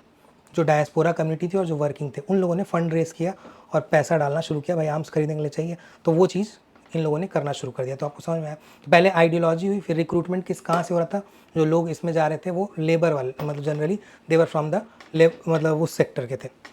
तो एक लेबर कैंप बनाते थे, उस लेबर कैंप के थ्रू आइडिया डिसेमिनेट करके देवर रिक्रूटिंग देम, और फिर फंडिंग, जो वर्कर्स थे वो फंड कंट्रीब्यूट भी करते थे उसमें, ठीक है। तो ये इनका रोल था फॉर द डायस्पोरा, ठीक है। जो डायस्पोरा का ये रोल था अलग अलग, जो जनरली नहीं लिखा है किसी ने, लास्ट वाला पॉइंट, ठीक है।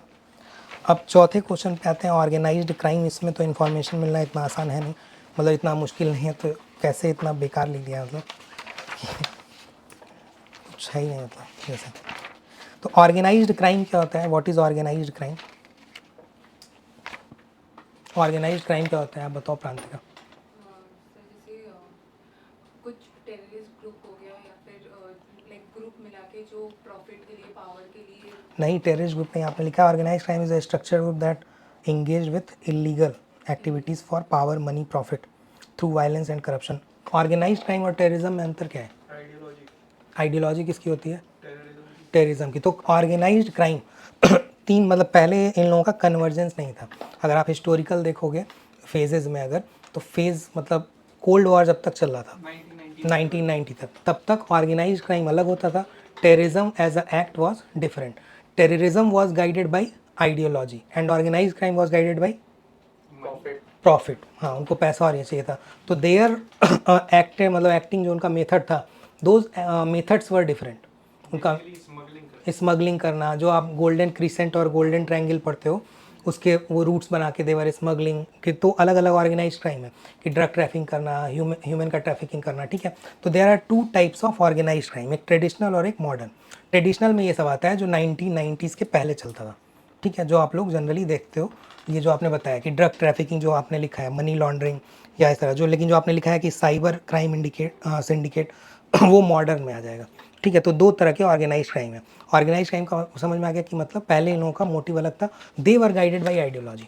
टेररिज्म में ये लोग आइडियोलॉजी से गाइडेड होते हैं, ठीक है। तो ये डिफरेंस है, तो आपको इसमें ये ध्यान रखना है। जैसे पहले एक चलती थी रेड आर्मी करके जर्मनी में, सो दैट वर डिफरेंट, मतलब वो अलग था उनका, दे वर गाइडेड बाई सर्टेन आइडियोलॉजी। वो टेररिस्ट एक्टिविटी में कैसे इन्वॉल्व होते थे। बाद में क्या होता है, 90s के बाद the interaction started between these two, कि organised crime whatever profit it was generating that was use for the terrorist activities, ठीक है। तो ये लोग भी, जो ऑर्गेनाइज्ड क्राइम आपको क्या देगा, नेटवर्क देता है, ठीक है। हवाला का पैसा यहाँ से वहाँ करना है तो वो नेटवर्क दे रहा है ना। तो टेररिस्ट को पैसा चाहिए, मान लो अगर, तो चाहिए ऑर्गेनाइज क्राइम, तो दे स्टार्टेड इंटरेक्टिंग। तो उसमें आप देखोगे जैसे मुंबई अटैक 1993 का, या आप मान लो उसके बाद और भी जो भी अटैक्स देखोगे, then they are kind of in interaction, ठीक है, ऑर्गेनाइज क्राइम, और इसमें आपको इंटरेक्शन में दिखेगा, आप समझ गए। तो ये चीज़ें उसमें आपको LTT जो होता है उसका आपको मतलब रिसर्जेंस दिखेगा कि कैसे वो लोग यूज़ करते हैं, ठीक है। They were kind of Maoist ideologies के थे, but they were needing the arms and everything, तो they have included the crime network, ठीक है। अलग अलग क्राइम नेटवर्क वो लोग यूज़ करने लगे। Now it is the ideology as well as organize crime is providing the economy. Now convergence is there in both, ठीक है। अब कन्वर्जेंस है, तो जैसे तालिबान है, Taliban is also having some cartels, उनका अलग अलग कार्टेल भी है जिसके through they are having those funds, ठीक है। तो ये चीज़ आपको थोड़ा सा फेज वाइज पता हो कि कैसे ऑर्गेनाइज्ड क्राइम और इसमें अंतर क्या है। टाइप्स ऑफ ऑर्गेनाइज्ड क्राइम में दो आप ध्यान रखो कि ऑर्गेनाइज्ड क्राइम में एक ट्रेडिशनल और एक मॉडर्न है। मॉडर्न में जो आपको साइबर क्राइम और इस तरह की चीज़ें दिखती हैं, आप डालोगे तो इसमें मैं लिख भी दिया हूँ, वो आपको मिल जाएगा, ठीक है। अब इसमें आपको और क्या देखना है, मतलब दे आर आस्किंग दैट कि linkages between terrorist and organize crime that exist at national and transnational level. तो वो लिंकेजेस भी अलग अलग लेवल पे होते हैं। It is not like you are as a terrorist organization आप चला रहे हो तो हर लेवल पे लिंक कर लोगे, वो ज़रूरी नहीं है, ठीक है। Somewhere you will be needing the operation things. तो ऑपरेशनल लिंकेजेस क्या है आपको ये पता हो। Somewhere you need the financial linkages, कि आपको इधर उधर का पैसा यहाँ वहाँ करना है, ठीक है, आपको चाहिए तो financial linkage. Somewhere it is kind of symbiotic linkages, की दोनों को ज़रूरत है, म्यूचुअल बेनिफिट है, नहीं करेंगे तो नहीं चलेगा, आप समझ लो। तो इस तरह का similarly in the modern time technological linkages are there. तो ये 3-4 तरह का लिंकेज है टेररिस्ट और ऑर्गेनाइज्ड क्राइम में, ठीक है। हाँ जो, ठीक है, टेररिस्ट और इसमें 2 तरह का ये लिंकेजेस है, ठीक है। मैं ढूंढ लिया था, आपको बोल दिया लिख लो। तो लिंकेजेस नहीं डाला होगा ना आपने, डाला था तो मैं बोल देता हूँ एक बार। ऑपरेशनल लिंकेजेस, फाइनेंशियल लिंकेजेस, ठीक है, सिम्बायोटिक लिंकेजेस और टेक्नोलॉजिकल लिंकेजेस। हाँ बता रहा हूँ, उनको निकल जाए दो। इसका अच्छा 2 का ही तो इस बार है, ये आपका है राइट, ये लेते दो। सेकंड था आपका, उसको पास कर दो एक टीचर, ये भी पास कर देना उसको।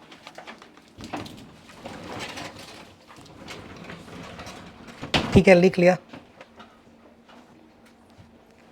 तो ऑपरेशनल लिंकेजेस, ठीक है, आप ही 2 लोगों का था, तीसरा आया नहीं, कौन था जो भी था। इस काम नहीं चल काम चल जाएगा उसमें से। एक तो मोटिवेट करो, ऊपर से काम नहीं चलेगा। तो ऑपरेशनल लिंकेजेस में एग्जांपल आप लिख लो। ऑपरेशनल लिंकेजेस में जैसे there are various training houses, ठीक है, सेफ हाउसेस हैं, ट्रेनिंग हाउसेस हैं, ठीक है। देयर आर वेरियस इन्फिल्ट्रेशन जो रूट्स होते हैं। तो ये नॉर्थ ईस्ट इंडिया के इंसर्जेंट जितने ऑपरेशन जो आपको नेटवर्क्स दिखेंगे, दोज आर ऑपरेशनल लिंकेजेस, ठीक है। Those routes are used by the terrorist activist जो भी वो रहते हैं, ठीक है। But the safe houses and the intelligence route और वॉट एवर इन्फिल्ट्रेशन रूट्स या ट्रेनिंग वाला काम ये लोग कर रहे होते हैं, ठीक है, जो ऑर्गेनाइज क्राइम में वो रहते हैं, ठीक है। So this is how the operational linkages are there. समझिए आप नॉर्थ ईस्ट इंडिया में आप लिख सकते हो, म्यांमार या बांग्लादेश में स्मगलिंग नेटवर्क जो है गोल्डन ट्रायंगल है ना शायद नीचे और ऊपर क्रिसेंट है, तो ट्रायंगल वाला जो है, ठीक है। दूसरा फाइनेंशियल लिंकेजेस में जैसे तालिबान का आप नार्को टेररिज्म बोला जाता है उसको, नार्को टेररिज्म। तो तालिबान 90% ऑफ द जो पूरे दुनिया का ओपीएम है उसके पास है, तो that is a financial linkage, ठीक है, नार्को टेररिज्म। इसी तरह एक्सटॉर्शन, रैंसम, इस सब पे ISIS चलता है कि एक्सटॉर्शन पे लिंकेजेस हैं इनके अलग अलग, ठीक है। रैंसम के नेटवर्क हैं बहुत अलग अलग, so they are getting funds from that, ठीक है। लश्कर तैयबा जो है वो हवाला पे ऑपरेट करता है, ठीक है, और various organize crimes are there on money lending and hawala network. सो ये फाइनेंशियल लिंकेजेस हैं उसके, ठीक है, समझ गया। सिम्बायोटिक का मतलब कि they are also cooperating, both are cooperating, कि एक जगह स्मगलिंग भी कर रहे हैं and they are doing the terrorist activities as well. वो भी मोस्टली ISIS में आपको दिखेगा, यूरोप और इटली वगैरह में, ठीक है। टेक्नोलॉजिकल लिंकेजेस में आपको दिखेगा ये डार्क वेब वाला, कि dark web are used for securing of weapons, ठीक है। तो वेपन्स को सिक्योर करने में, एक्सप्लोजिव को वो करने में, तो cyber crime as a service is kind of service for, जैसे 3 तरह की सर्विस आपको पता है, IaaS ये सब पता है या पढ़ा है, ये सब नहीं पढ़ा है, एक बार देख लेना ये सब।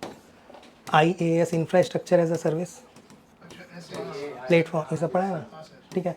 तो उसमें मतलब cyber crime as a service कहने का मतलब organized crime is, organized crime जो नेटवर्क चला रहे हैं, they are giving a kind of service to the outsource करके, ठीक है। तो वो भी ये चला रहे हैं, कुछ डॉक्यूमेंट्री ये देखना नेटफ्लिक्स पे देखी थी मैंने, उसमें है मतलब, ठीक है। तो cyber crime as a service उस पर चलता है डार्क वेब पे, and they are taking the money in the bitcoin, ठीक है। बिटकॉइन में पैसा ले लेते हैं इनक्रिप्टेड फॉर्म में, and they are just means coordinating with that. तो ये चीज़ आप कर सकते हो। तो ये 3 4 5 तरह का लिंकेज समझ में आ गया, 4 तरह का। तो ये लिख के आप इतना ध्यान रखोगे तो हो जाएगा, ठीक है।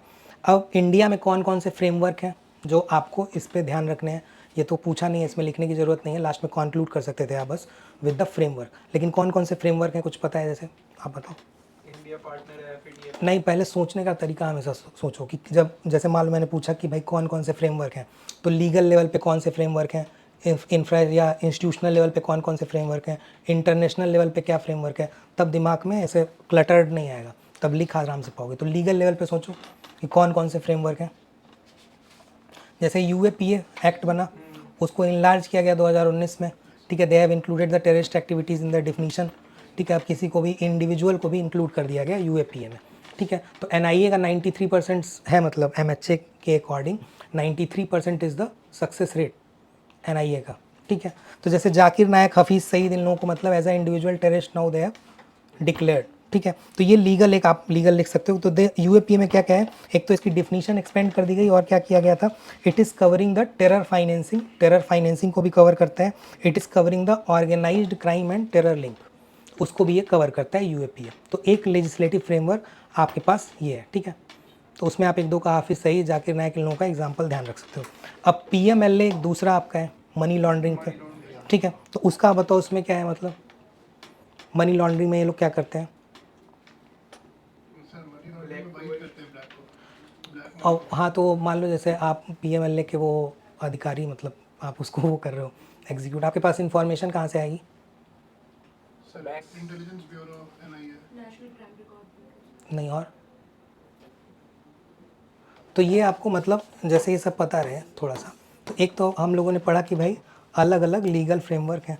तो लीगल फ्रेमवर्क तो आपको वो देगा कि the authority as a executive, आप मतलब ऑफिसर हो, आपके पास अथॉरिटी है, but the intelligence will be coming from always institutions, ठीक है। तो अलग अलग इंस्टीट्यूशंस बने, हाँ। तो वो एक और एक FIUIND करके है शायद, ठीक है। तो उससे इंफॉर्मेशन आता है फाइनेंशियल चीज़ों, इंटेलिजेंस का, हाँ, जो भी इंटेलिजेंस यूनिट है, फाइनेंशियल इंटेलिजेंस यूनिट करके उससे इंफॉर्मेशन आता है, ठीक है, अबाउट द मनी लॉन्ड्रिंग तो आप लिख सकते, मतलब ध्यान रख सकते हो। वही जैसे नेट ग्रिड है, नेट ग्रिड पढ़ा है, तो नेट ग्रिड में क्या होता है, मतलब दे हैव लिंक द, मतलब what ever bigger banks and all those things they have link those, मतलब वॉट एवर 10+ agencies are there, they have linked all the accounts. उनके पास इन्फॉर्मेशन होती है अगर बड़ा ट्रांजेक्शन हो रहा होता है, तो नेट ग्रिड में ये है, ठीक है। जैसे रॉ है तो नेट ग्रिड का पार्ट होगी, तो उसके पास इंटेलिजेंस इन्फॉर्मेशन आएगी।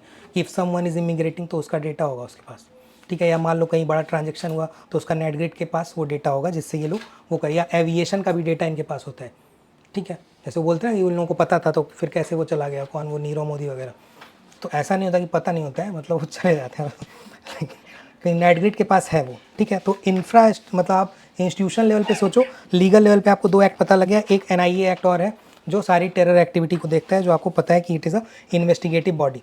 तो इन्वेस्टिगेशन NIA कर रहा है, मनी लॉन्ड्रिंग का काम वो कर रहा है, और UAPA में all the terrorist activities are observe, ठीक है। इंस्टीट्यूशनल आर्किटेक्चर आपको समझ में आ गया कि कौन कौन से हैं, जैसे NIA है, FIU मैंने आपको बताया, इसी तरह एक मल्टी एजेंसी करके कोऑपरेशन है, वो भी आप ध्यान रख सकते हो।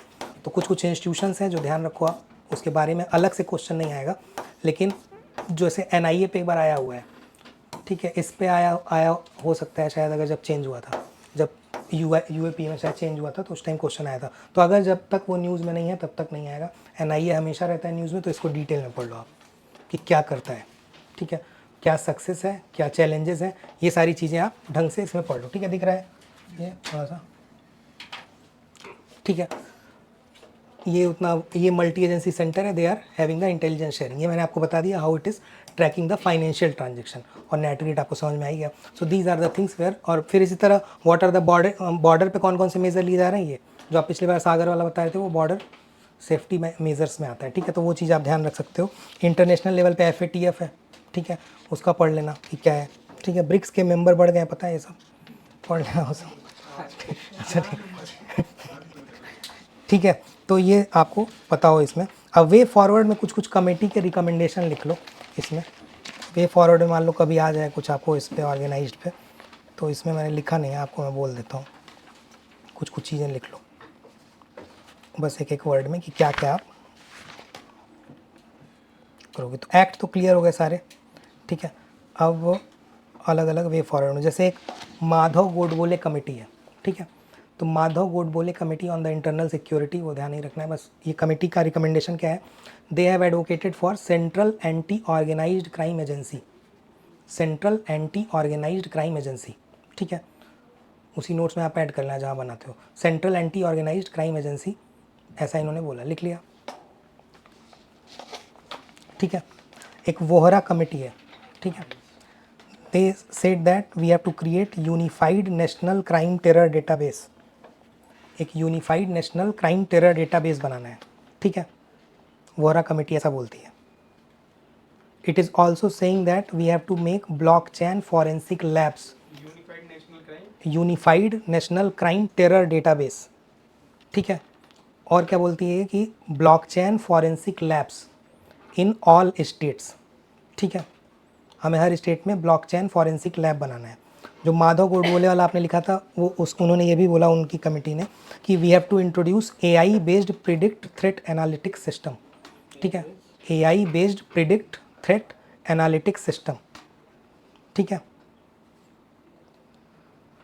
ठीक है। तो ये 2-3 बेसिक रिकमेंडेशन है जो हर जगह आपको यूज़ हो जाएंगे। FATF बाकी KYC नॉर्म्स और ये सब बेसिक चीज़ें हैं कि FATF KYC नॉर्म्स को बोलता है, वो तो इंटरनेशनल है ना, तो उसको तो आप लिख नहीं पाओगे। जो नेशनल में जो चीज़ें हैं वो, क्योंकि FATF में तुरंत वो नहीं होता है। If they are asking something, तो आप जनरली यहाँ की कमेटीज़ ने क्या बोला है उसको आप यूज़ करो, ठीक है। तो जैसे इसमें आप वो भी पढ़ लें, ऐसे more than 100 attacks were there on the borders, तो ड्रोन सिस्टम है हमारा, anti drone system we have recognise those, और उनको वो किया। तो ये सब आप कुछ कुछ उनकी जब सक्सेस स्टोरीज़ पढ़ोगे तो आपको पता लग जाएगा। On the border management question अगर आया तो आपके पास कुछ कुछ एग्जांपल होंगे, ठीक है। Even the deradicalisation campaigns, जैसे कोई महाराष्ट्र में चली गई, हाँ हाँ, और महाराष्ट्र में भी कोई था स्पेसिफिक, मैं भूल गया, मतलब था, मतलब उस टाइम चला था, डी रेडिकलाइजेशन कैंपेन चला था, ठीक है। तो आप डी रेडिकलाइजेशन कैंपेन भी 1-2 खोज के लिख सकते हो इसमें फॉर दिस, ठीक है। लास्ट वाले क्वेश्चन पे आते हैं, तो ये समझ में आ गया। लास्ट वाले क्वेश्चन में they are asking, it is written कि Sardar Patel as a steel frame builder of India civil service. तो सिविल सर्विस को लेके अलग अलग चीज़ें, मतलब कोई चीज़ याद है आपने सिविल सर्विस में पूरा पढ़ जाना, ये फिर भी न्यूज़ में था, तो जो सिविल सर्विस का आपके उसमें दिया हुआ है स्पेक्ट्रम में, वो भी पढ़ लेना कि उसका पूरा बैकग्राउंड, ठीक है, ताकि हिस्ट्री में अगर क्वेश्चन प्रीलिम्स में आए तो आपको पता रहे, ठीक है। अब steel frame builder of India civil service ऐसा बोला, मतलब इन्होंने बोला, तो रोल इनका क्या था और सिग्निफिकेंस क्या है। एडमिनिस्ट्रेटिव इंटीग्रेशन में वो लिखा नहीं है आपने, उतना सही से नहीं लिखा है, मतलब कि क्या सिग्निफिकेंस है, ठीक है। तो अब इसको कैसे हम लोग इंट्रोड्यूस कर सकते हैं, कोई कीवर्ड बताओ इसके लिए कि आप कैसे इंट्रोड्यूस करोगे सिविल सर्विस को लिखना हो तो। हाँ ठीक है, और स्टील फ्रेम ऑफ ये कुछ है। हाँ ये तो लिखा है, और सर सरदार पटेल में कोटेशन डाल सकते हाँ ऐसा कोई कोट आप याद कर लेना। अच्छा गदर वाले मैंने कोट नहीं बताएगा, गदर वाले में अच्छा इस पर लिखा हुआ है वैसे, वो आप इस पे से मैं भेजूंगा तो देख लेना, इसमें एक कोट लिखा हुआ है, आप लोग खोज भी सकते हो गदर पे, ठीक है। मतलब एक हिस्टोरियन है, सी शेड की Ghadar cross the oceans, it's geography was the world, तो ऐसा आप लिख सकते हो कि how it was so much spread, ठीक है। तो ऐसा कुछ कुछ एक दो कोट आप याद कर लेना। तो इंडियन सिविल सर्विस पे भी ग्रैनविले एस्टिन को तो आप लोग पढ़ते हो, आप लोग तो पढ़ते ही होंगे। सो ही इज सेइंग कि ही सेड कि it is an administrative cement that has strengthen the India's federal system, ठीक है। तो एक ऐसा एडमिनिस्ट्रेटिव सीमेंट है जिसने स्ट्रेंथन किया है इंडिया के फेडरल सिस्टम को। ये बात आप लिख के याद कर लो सिविल सर्विस में। 312 तो आपको लिखना ही है, 312 और कोई आर्टिकल आपको याद आ रहा हो। 312 में क्या लिखा है आप बताओ, आप बताओ 312 क्या है। हाँ फॉर्मेशन ऑल इंडिया सर्विस, ठीक है। और प्रोटेक्शन कहाँ पे लिखा हुआ है, नहीं नहीं नहीं, तो प्रोटेक्शन भी देख लेना किस आर्टिकल में लिखा है, ठीक है।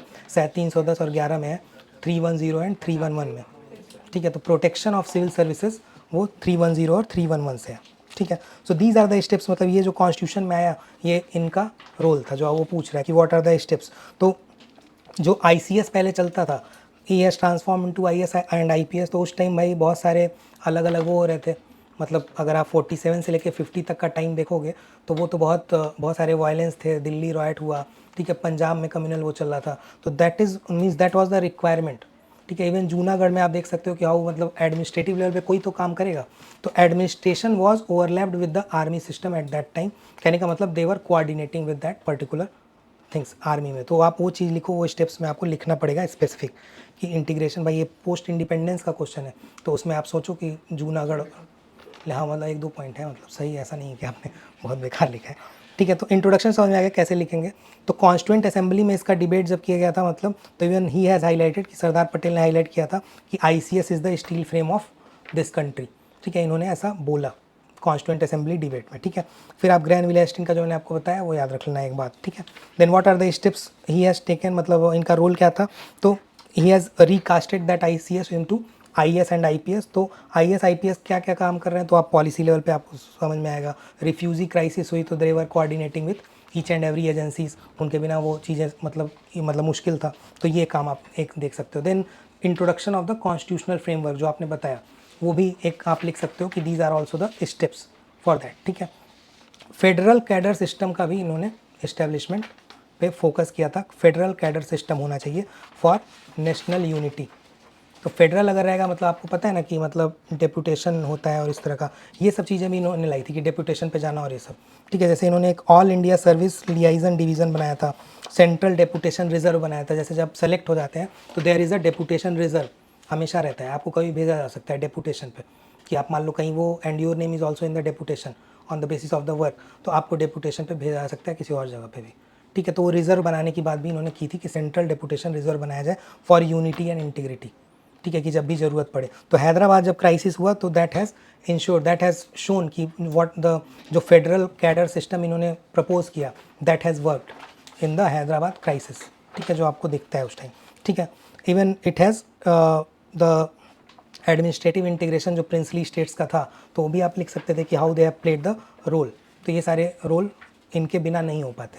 That is why he is saying that कि इट इज़ अ मतलब बैकबोन ऑफ द कंट्री और whatever steel frame of the country, ठीक है।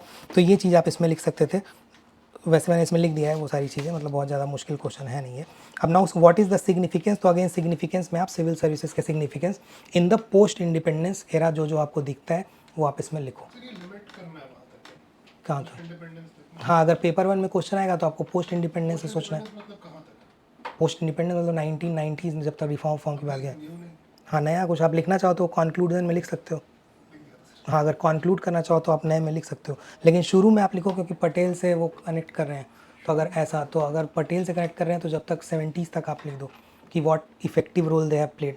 ठीक है, तो इसका सिग्निफिकेंस क्या था कि कैसे इसने एडमिनिस्ट्रेटिव स्टेबिलिटी दी उस टाइम।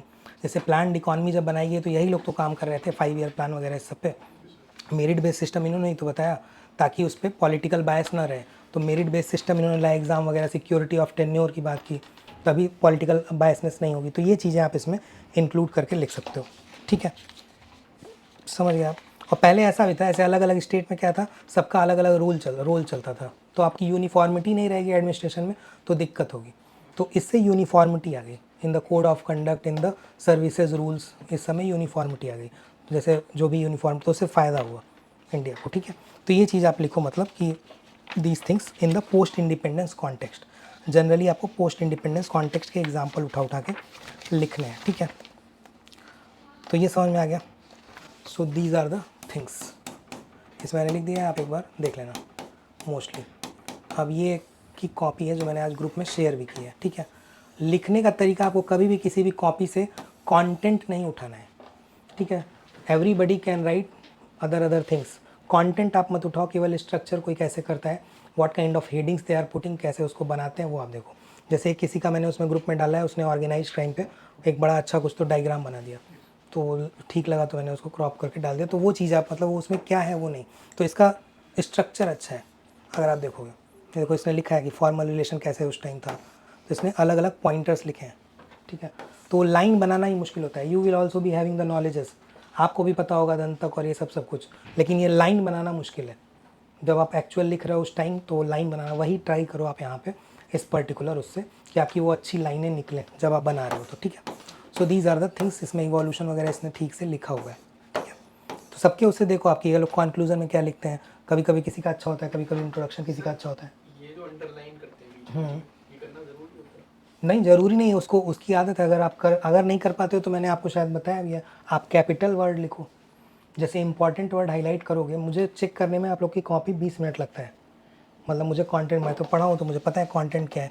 मैंने किसी कॉपी देख ली, सब बैठ के मैं एकदम डिटेल में थोड़ी ना चेक करूँगा। आप सोचो मतलब मुझे चेक करना है तो मैं ये भी कर रहा हूँ, सबका कॉपी चेक करूँगा तो बहुत टाइम लग जाएगा। ऐसे तो बहुत कॉपी है, 20-25 मिनट में मुझे पता लग जाता है कि स्ट्रक्चर किसका सही है, किसका कंटेंट ठीक है। जैसे उसका पता लग गया ना कि उसका कंटेंट ठीक नहीं था, वो पता लग जाता है। तो वो स्ट्रक्चर इसका सही है तो पढ़ने में आसान है इसका। आप एकदम लाइन लाइन लिखते जाओगे तो आपका पढ़ने में मुश्किल हो जाएगा। मुझे मुश्किल होगा, जैसे जो इवैल्यूएट करता होगा वो बैठ के तो नहीं करता होगा, एक एक लाइन बैठ के पढ़ रहा होगा। तो हर चीज़ मैटर करती है। तो अगर आपको लगता है कि आपको नहीं अंडरलाइन नहीं कर पा रहे हो आप, तो आप क्या करो, जैसे इसको BRI आपको लिखना है तो आप कैपिटल लिखो उसको, मतलब लिखने में ये आदत डालो कि ऐसे कैपिटल लिख दो आप। कोई आप हेडिंग, ये ऐसे ब्लॉग बना रही है, आपका नहीं बन रहा है, टाइम लग रहा है, तो उसको आप कैपिटल में डाल दो। आप बीच में भी कैपिटल लिख सकते हो, मतलब मुझसे नहीं होता था तो मैं कैपिटल लिखता था बीच में, कोई इंपॉर्टेंट वर्ड है ताकि आपको हाईलाइट करना है। जैसे मान लो नेबरहुड फर्स्ट पॉलिसी है, अब आपने छोटा सा लिख दिया, दिखेगा ही नहीं, तो कैसे पता लगे। तो आपको हाईलाइट करना है तो आप उसको कैपिटल वर्ड्स में लिख दो, तो उसको दिखेगा जो पढ़ रहा होगा। क्योंकि मेरे हिसाब से कोई लाइन बाई लाइन नहीं पढ़ेगा कॉपी चेक करते टाइम। अगर 50 कॉपी किसी के सामने रखी होगी वो नहीं पढ़ेगा। ऊपर ऐसे जैसे यहाँ पर सर ये है हाँ। फर्स्ट रोड, ये सब इन्होंने वो कर रखा है, भूटान से एक्सटर्नल अफेयर नीचे इसमें। अच्छा, ये सेकंड वाले पॉइंट में भूटान से एक्सटर्नल अफेयर हाँ। अंडरलाइन कर रखा है। हाँ सर ये कैपिटल में लिख दूँ? हाँ, ये कैपिटल में लिख दो, या इसमें आपको जो लग रहा है, जैसे इसमें इंपॉर्टेंट पॉइंट क्या है, ट्रीटी ऑफ फ्रेंडशिप, तो ये आप कैपिटल में लिख दो। लेकिन इसके अलावा हाँ, सब मत करो आप हाईलाइट, ये नहीं करो मत, कोई ज़रूरत नहीं है इसकी। लेकिन ये इंपॉर्टेंट पॉइंट है जो दिखना चाहिए, तो इसको आप कर दो कैपिटल में। कोई और आपको लग रहा है कि आप कल्चरल रिलेशन में कुछ दिखाना चाहते हो, जैसे मोनास्ट्री एक्सचेंज इसने लिखा, तो आप लिख दो उसको कैपिटल वर्ड में लिख दो। आपको ज़रूरी नहीं है कि उसके नीचे आप वो करो, इवन ये ज़रूरी नहीं कि आप इस तरह से वो करो, क्योंकि कुछ लोगों की स्पीड होती है, कुछ की नहीं होगी, सबका तो वो नहीं है। लेकिन आप उसको कैसे इंप्रूव करोगे। और कैपिटल में ये भी रहेगा कि राइटिंग जैसे जिसकी ख़राब होती है, वो अगर कैपिटल में लिखता है तो जनरली विजिबल होता है। अगर आप कैपिटल में लिखोगे, जैसे इसकी राइटिंग मान लो आप जल्दी जल्दी लिखते हो तो राइटिंग ख़राब हो जाएगी लास्ट तक जाते जाते, तो कैपिटल में कुछ कुछ चीज़ें लिखोगे तो दिखने लगता है। ठीक है, तो इस तरह से इसका कॉपी मैंने भेज दिया, एक बार आप देखना। स्ट्रक्चर्ड है चीज़ें, मतलब ठीक ठाक स्ट्रक्चर्ड है। इसने डायस्पोरा वाले में भी अगर आप देखोगे तो इकोनॉमिक में स्पेसिफिक इसने लिखा है कि मलेशिया में कितनी पॉपुलेशन है, क्या एंगेज है, जो आप बता रहे थे प्लांटेशन वगैरह, तो पता लग जाता है। वो पढ़ने से जब 10 कॉपी एक ही तरह की रहेगी तुरंत पता लग जाता है ना। जैसे मैं इसकी कॉपी देखूँ और किसी और की आप लोगों में से देख लूँ तो तुरंत मुझे नहीं पता लगेगा, तो मुझे चेक करने में कितना टाइम लगेगा, मुझे तुरंत समझ में आ जाएगा अच्छा इसको मैंने 6 दिए थे, आपको कम दे देना है, ऐसा। तो वो होता है इस वजह से, ठीक है। तो जल्दी चेक हो जाता है। वही वो लोग भी करते होंगे बैठ के दिन भर, तो एक एक लाइन कोई पढ़ नहीं रहा है कि क्या करेंगे क्या नहीं करेंगे, ठीक है। So this is how. और तो कोई वो नहीं है इसमें, समझ में आ गया सारी चीज़ें, ठीक है। एक बार पॉलिसीज़ खोज लेना उस पर, इंडिया भूटान पे, अगर नहीं खोजी हैं तो 3 ही पॉलिसी है, तीनों पॉलिसी के अलग अलग फीचर्स खोज के एक बार लिखे रहो बस, ताकि आप लोग को याद रहे, ठीक है। और तो कोई डाउट नहीं है इसमें, ठीक है। तो ये था इस बार का। नेक्स्ट हम लोग इस पे करते हैं 10th पे, जो आप लोगों ने आज लिखा है।